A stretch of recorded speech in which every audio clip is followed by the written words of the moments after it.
Good morning મિત્રો। આ મિત્રો આપણા સરસ મજાનું વાતાવરણ, વરસાદ છેલ્લા 2-4 દિવસથી સરસ પડ્યો છે, એટલે સરસ કુદરતી વાતાવરણ નજારો જામ્યો છે।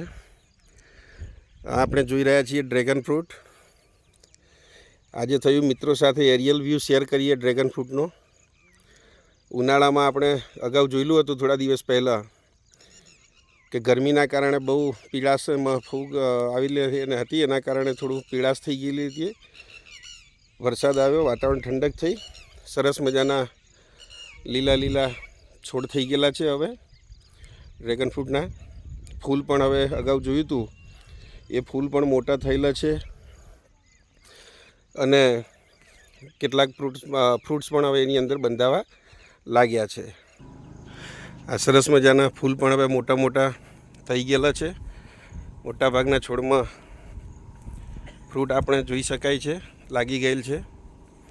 આ વિસ્તાર થોડોક પહેલેથી થોડા નબળા હતા છોડ, એટલે જોઈએ એટલું અહીંયા રિઝલ્ટ નથી 5-7 ચાસમાં, પણ આગળની ચાસ છે ત્યાં સારું હતું। પણ એની હાવ સરસ ફૂલ પણ દેખાઈ રહ્યા છે, અને વરસાદ થઈ ગયો છે એટલે હવે કોઈ ચિંતાનું કારણ જણાતું નથી। આપણે મે મહિનામાં મિત્રો ખારેક વાવેલી હતી, અને ઇઝરાયલ ટિશ્યુ કલ્ચર, તો એ પણ હવે સરસ મજાનું સેટ થઈ ગયેલી છે, અને જે એના નવા પર્ણ હોય એ પણ ફૂટી ગયેલા છે, એટલે તમામ છોડ છે એકદમ સેટ થઈ ગયેલા છે। લગભગ 55 જેટલા છોડ આપણે એને વાવેલા હતા, અને તમામ સેટ થઈ ગયા છે છોડ, નવી એમાં ફૂટ આવી ગયેલી છે, એટલે એમાં આપણને 100% રિઝલ્ટ મળેલું છે। એની વચ્ચે જે જગ્યા હતી ખારેક 2 છોડની વચ્ચે, ત્યાં પણ ખાલી આપણે પપૈયા વાવીએ છીએ કે જેથી એમને એમ મિત્રોને, સગા સંબંધીઓને બધાને ઘરે ખાવા કામ લાગે, ઓર્ગેનિક પપૈયા મળી શકે। મિત્રો ટીનાભાઈ નજરે ચડી રહ્યા છે। ટીનાભાઈ, વરસાદમાં ભજીયા ખાધા કે નહીં? હવે ખાવાના છે? ચલો આંબા ખાઈને પછી બનાવીએ ભજીયા કાલે। શું કરી રહ્યા છો ટીનાભાઈ તમે?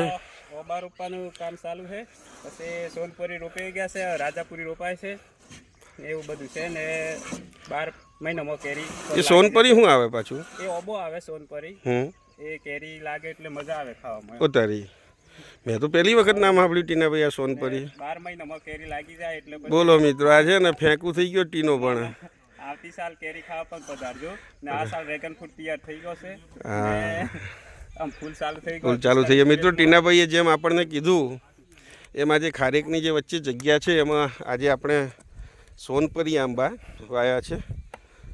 કેસરના તો એક બીજા ખેતરમાં 7-8 છોડ છે આપણી જોડે, એટલે કેસર નથી ઈચ્છા, પણ આ વખતે સોનપરી એવું કહે છે કે બહુ સારી જાત હતી, તો લગભગ આ વાવી દીધેલા છે। એટલે એક ચાસમાં 30 જેટલા છોડ છે। આમાં હાઈ ડેન્સિટીથી થોડા વાવેલા છે, 12 ફૂટે છે, એટલે એકદમ હાઈ ડેન્સિટી પણ નથી, પણ 12 ફૂટે વાવેલા છે, છોડ ટુ છોડ ડિસ્ટન્સ। અને ટીનાભાઈએ કહેતા હતા એમ આપણી પાસે આમ્રપાલી છે, દશેરી છે, હાપુસ, લંગડો, રાજાપુરી, તોતા, આવા 3-4 છોડ આપણે લાવ્યા છીએ બધા, તો એ પણ અહીંયા વાવીએ છીએ। મોટાભાગનું વાવેતર જે છે એ 50 છોડનું સોનપરીનું કરીશું, બાકીનું જે છે આ વિવિધ વેરાયટીવાળા આપણે વાવવા છે। રાહુલભાઈ, ઠંડા થઈ ગયા એકદમ? મંજી ક્યાં ગઈ? પાછળ આવે છે, રાહુલભાઈની પાછળ રહે છે મંજી। આ છોડ જે છે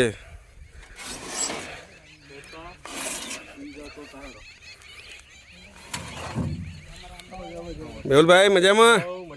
મેહુલભાઈ આપણા કંપાના છે, મિત્ર છે, એકદમ પ્રગતિશીલ ખેડૂત છે, એ પણ શાકભાજીને બધું વાવતા હોય છે એ પણ, અને બેક્ટેરિયા અને ખેતીના સારા જાણકાર છે। હોશિયાર, શીખવાની, હંમેશા નવું શીખવાની ધગશ ધરાવતા હોય છે।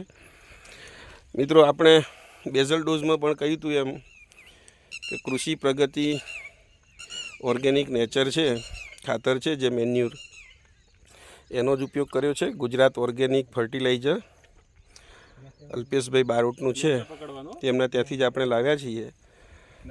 ખાતર જે છે એ બહુ સારું છે.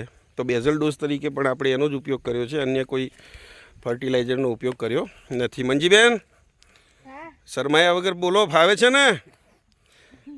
નહીં ફાવતું? મંજીબેનને ફાવતું નથી, શું કરીશું મિત્રો?